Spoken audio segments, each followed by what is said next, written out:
reflexes like a mongoose on amphetamines. Waving his Wilson wand.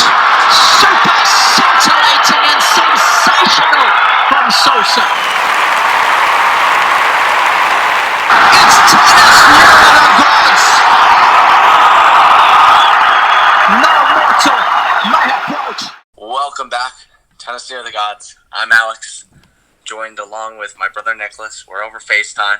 Last week we came at you guys after, 3 weeks off. We were a little rusty. I think we're going to be back on our game today. So, Nicholas, how you doing? I'm doing well, but the real question is, how are you doing? That's the real question? I'm doing well. We have Beijing, the ATP 500, just concluded. You have Tokyo, the ATP 500, just concluded as well. And then the big one, Shanghai, coming up this week. Masters 1000, big implications for the race to London.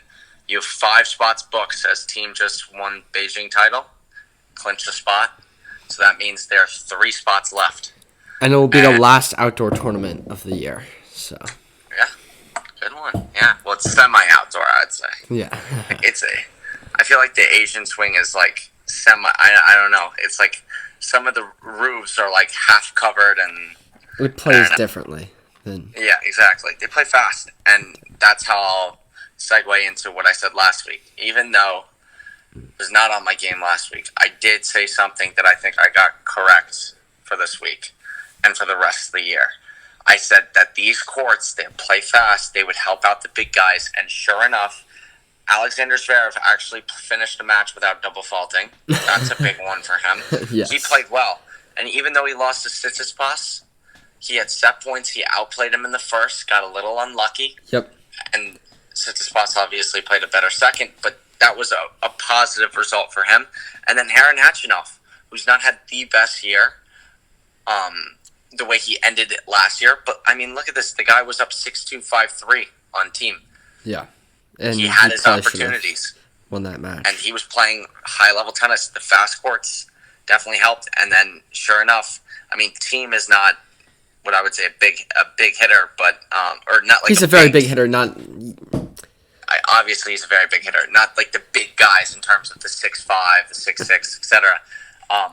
But he found his groove here and was really lacing the ball. And he struggled of late on the hard courts. But I feel like I saw him, he was shortening up his stroke a little bit, and he was just rocketing the ball. I was really impressed with that match against Tsitsipas. I was really surprised with how well he was doing with a little bit shorter backswing, not standing so far back and taking massive cuts, but willing himself to come in. Yes, he was returning from very far back, but the strokes were smaller. He wasn't taking as big of cuts at the ball, but he was still ripping the ball, taking time away, and it proved that's why he won the tournament. Yeah, really impressed by him. He played up close to the baseline, especially with that backhand. He was willing to take it on with a very short backswing, and he was unloading the ball even still with that. So that was pretty cool to see. Tsitsipas played a high-level tournament. I mean, the guy was up a set and a break in the final. I thought that was a good tournament. It was just a matter of time. I thought team was just bludgeoning him, and it was a matter of time before he just crack a chink in the armor, and the match would open up. And sure enough, the guy just overwhelmed him at the end. He's got so much firepower. If he can harness it, oh my goodness, the guy will not lose. Like, you've seen him when he can do Nadal and clay. Like, he has got so much weaponry that if he can just contain it and blend well like he did in this tournament, people are in for some trouble. And this is really big for him because 2 titles on hard courts this year, and there are 2 major titles, a 500 and 1000 from Indian Wells, right? Yep. So it's a big step in his career because in years past he's really, really struggled on hard courts throughout the entire year. I mean, he had a great result at the U.S. Open 2 years ago, but I get where you're going. He hasn't been consistent on hard courts. Exactly. One quick mention before we move on to Tokyo. Tokyo. Andy Murray got 2 wins. He beat Berrettini and then he beat Cam Norrie before losing to Team. What do you think about that? I mean, I think he's at the level of a top 30 player. for sure, in my opinion. It's just a matter of time to get back to that ranking spot, and I don't think he's going to be able to return to a top 5 level, but I think he could get to top 10 for sure. I think he's got it in him. I do think he's got it in him. Remember, I don't think the hip will hold up. I mean, the guy being a counterpuncher, it's not like he's fed and has. I mean, he's got a lot of he has a lot of ability to manipulate the ball, and he has weapons, but still, he's not fed where he comes forward as much as he did. Like, what is he gonna do? He's gonna have to stand behind the baseline and counterpunch all day long. Yeah. And your hip is not gonna hold up like that. I don't think. I don't think it's a matter of the hip. I think it's just more of a matter of him getting into the physical shape in which he can counterpunch for that long and just deal with those constant blows to his body. Yeah. So, the one thing, I mean, Tokyo was a disaster for me, what I said. I mean, Djokovic just came out, and I've never seen him pumped up for a tournament like this. I was so impressed. I think he looked more pumped up winning each individual match than he does at Grand Slams. Completely. I mean, he was fist pumping like he... Especially against Joe Sueda. However you pronounce his name. And, I mean, he took Pui to the woodshed, but that's nothing new. He always does that. When I saw that match coming after the Sueda match, I was like, uh-oh. Uh-oh. Over under 4 games. And then Goffin, I mean, he looks tough. He's winning Shanghai. Without completely. even having looked at the draw, when I saw these matches, I was like, he's winning Shanghai. And what I realized when I was thinking about why Djokovic was playing this tournament, not only to get match experience from a disappointing U.S. Open, it's not that. He get matches under his belt. Matches under his belt, not match, sorry. But he's really looking for the world number 1 ranking at the end of the year, right? These 500 points, it's a complete 500 points added to his ranking. And then you've got Shanghai, which is a 1,000, and Nadal's not playing in it. And then after that, it's just going to be a battle between those two, and it's going to be very tough. And I think he wants that through the year. Exactly, and I think Djokovic wants that cushion in order to be able to, because he was behind over 1,500 points on Nadal, and now he's slowly chipping away at it. Yeah, and he's defending 1,000 this week, so. A lot of points up for grabs. The bottom half of the draw, not a single seed made it through the first round, made it past the first round. Riley Opelka, big tournament for him. Disappointing that he couldn't get through Millman, but I thought Millman played a high-level tournament. No doubt. I mean, John Millman making the finals is huge for him. Huge result, especially having had to qualify. Exactly. The guy's so tough, such a scrapper. Has good firepower off of both sides, but workhorse, absolute workhorse. So that was awesome to see. Upset Taro Daniel over Borna Coric, but I did say this: Borna Coric was not going far. I didn't think Taro Daniel would beat him, but sure enough, Borna Coric struggles continue. Lost. He looks lost. He's not playing well. No, not at all. Benoit Paire tank. Hyun Chung. That's the last thing I got from this tournament. What do you think about Chung? Where do you think he's going to go back 2 matches. Do you think he's going to be able to come back? I mean, you never know. He was playing so well like a year and a half ago. That was unbelievable tennis.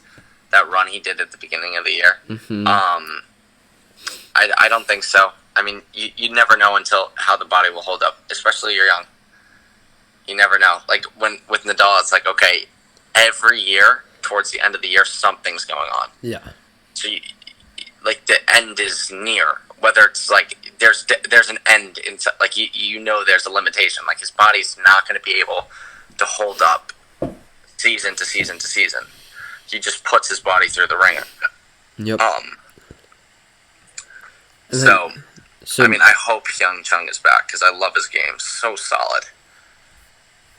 And moving on to Shanghai. Novak Djokovic is the 1 seed, Federer is the 2 seed, and Daniil Medvedev is the 3 seed. I love saying that. I love it. Dominic Thiem is the 4, and Zverev is the 5. I don't think there's much of a question with you and I whether or not Djokovic will win the tournament. But what do you think about the rest of the draw? I think Djokovic will win the tournament, but when you do look at his draw, I mean, Medvedev will give you fits, and that's most likely who he gets. Mm-hmm. Yeah. So you never know with that. Because that guy is uncomfortable to play against, and he does something that Djokovic hates. He does not give supply a ton of pace, and he keeps the ball very low, which is something that frustrates him. And he has that surprise factor with the serve. Like, he'll start bombing second serves his first serve, you know? Yep. So, I think it's also very interesting that Stefanos Tsitsipas is also in his draw. A potential quarterfinal matchup. And Tsitsipas last year in Canada, he took Djokovic out. No, I don't think so. That was a different Djokovic. Okay. It was a different Djokovic. My first impression when seeing the draw, Djokovic moving through. But then I looked at the bottom, and I see Zverev matched up with Fed in the quarters. And that's when things start to get a little interesting, because Zverev is going to make it there. He's got Chartier, Edmund. He's better than those two. Then he's got Rublev, George, Guido, Peja, and John Millman. To be honest, George, not happening. Even if he gets there. No, I agree. I agree. He's not been in good. He's just been struggling. I think Zverev, this is my upset special. I really think he's back. I say Zverev takes out Fed. I don't know. I have to completely disagree with you there.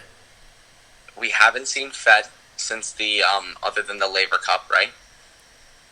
Yeah, right. I mean, nothing new there, right? Yeah, I know, but Nicholas, the last match he played was not at a crazy high level against Dimitrov, obviously, because his back bothering him. And I think Zverev's starting to pick up steam. And I think it will. He said it after a while. It's like, I'm doing all the right things. Eventually, things will start to click, and things are starting to click. And once you get that realization, it starts to snowball. And I think it will start to snowball. He's playing on faster courts. He can use that to an advantage. He can throw the serve off. He's got his backhand's unbelievable. One of the best backhands out there right now. Yeah. And he's a gamer. He is. Yeah, no, I also really liked how he was playing. Year. I mean, we're talking about him as if he's dropped to like 50 in the world, like a Dimitrov. I mean, the guy is currently 6th in the world, and what is he in the race to London? He's like 8. He's 8. He's 8, exactly. 8 in the race to London, and we're talking about it like it's a travesty. What's happened? Yeah, no, I actually have to agree with you there. I could see Zverev moving into the semis. Like, to put it in perspective, he's weathered the storm, and now he has the opportunity to kind of, I'm saying resurrect his season, but for almost anyone, this would be a dream season. Oh, yeah, completely. And I think, as I said, it will snowball. When you look at the Dominic Thiem coming in off of the hard courts, you're like, okay, he just wins Beijing. He's got probably Busta. His seed is Basilashvili.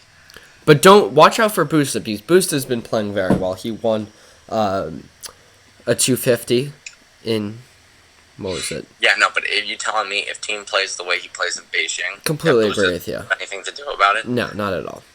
He won't be able to catch up to the pace of the ball. No. He'll just punch holes in them eventually. Mm-hmm. And then you have Khachanov matchup with Medvedev. Those are the two other things I'm looking at.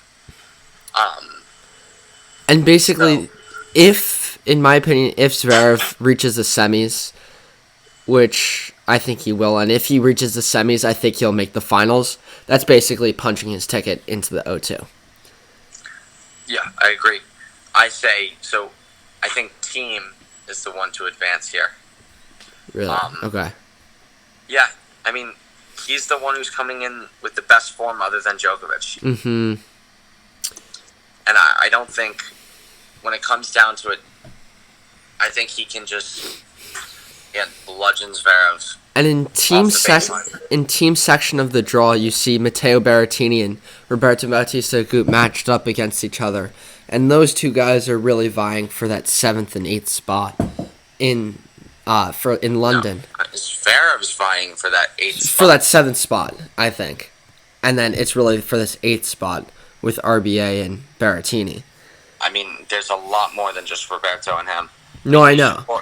Nishikori, he's struggling. I mean, Monfils, Khachanov is right, or not Khachanov. Khachanov could be right there. He could be right there with the big tournament. Yep. Like he did last year, winning Paris.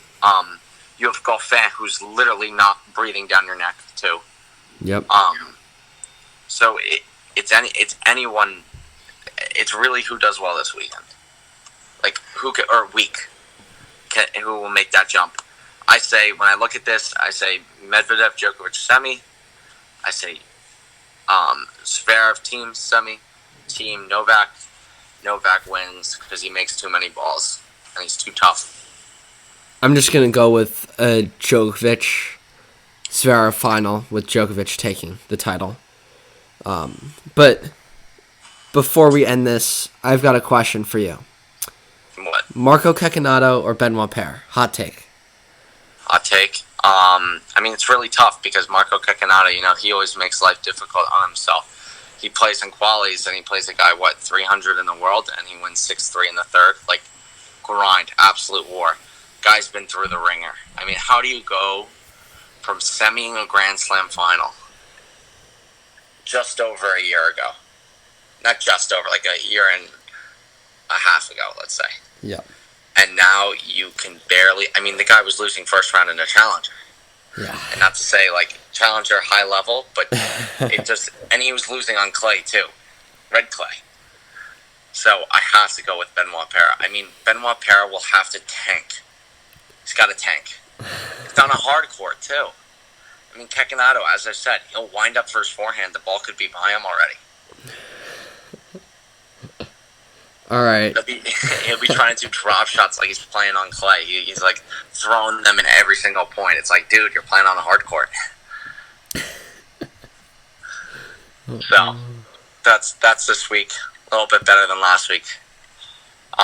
We'll get back at you guys next week. Sum up Shanghai.